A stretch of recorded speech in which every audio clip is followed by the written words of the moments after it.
काल कुर्ल्यामध्ये एक दुर्दैवी घटना घडली, ज्या ठिकाणी एका बीएसटीच्या बसने गाड्यांना आणि तिथे उभ्या असलेल्या लोकांना धडक दिली, ज्यामध्ये 7 लोकांचा दुर्दैवी मृत्यू झाला, तर 40 पेक्षा अधिक लोकांना इजा झाली आहे. आपल्याबरोबर बीएसटीचे जनरल मॅनेजर अनिल दिघीकर सर आहेत या घटनेवर बोलण्यासाठी. सर, काल एक घटना घडली, काय माहिती आहे या संदर्भात आपल्याकडे? प्राथमिक तपासात आपल्या काय निष्पन्न झालंय? काल संध्याकाळी साधारणतः 9:15च्या सुमाराची ही कुर्ल्यामध्ये घडलेली घटना आहे आणि अतिशय दुःखद आणि वेदनाकारी अशी ही घटना आहे. यामध्ये 40च्या वर लोक जखमी झालेत आणि जवळपास 7 लोकांचा मृत्यू झालेला आहे. अतिशय दुर्दैवी घटना आहे आणि या संदर्भामध्ये बसमध्ये काही तांत्रिक बिघाड होता का ड्रायव्हरची चुकी आहे याची चौकशी आम्ही सुरू केलेली आहे आणि चौकशी अंती दोषीवर कठोर कारवाई केली जाईल. सर, ड्रायव्हरवर गुन्हा दाखल झालेला आहे. ड्रायव्हरचं असं म्हणणं होतं पोलिसांना की बसचे ब्रेक फेल झाले होते.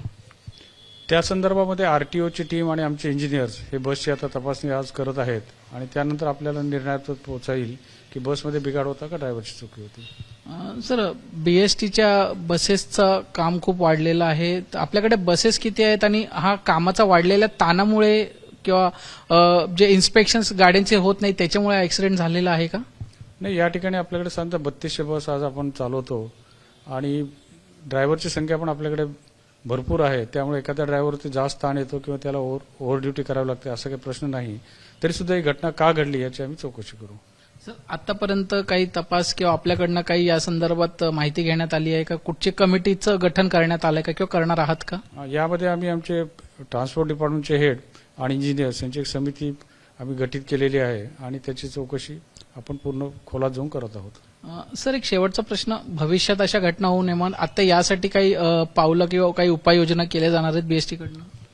ह्याच्यामध्ये ज्या ड्रायव्हरना आम्हाला आम्ही बघूया की ज्यांना अजून ट्रेनिंगची आवश्यकता आहे त्यांना आपण परत ट्रेनिंग देऊया आणि जे नवीन ड्रायव्हर आले त्यांची परत एकदा फेर तपासणी करून त्यांना अजून ट्रेनिंगची आवश्यकता आहे का याची सुद्धा माहिती घेतली जाईल.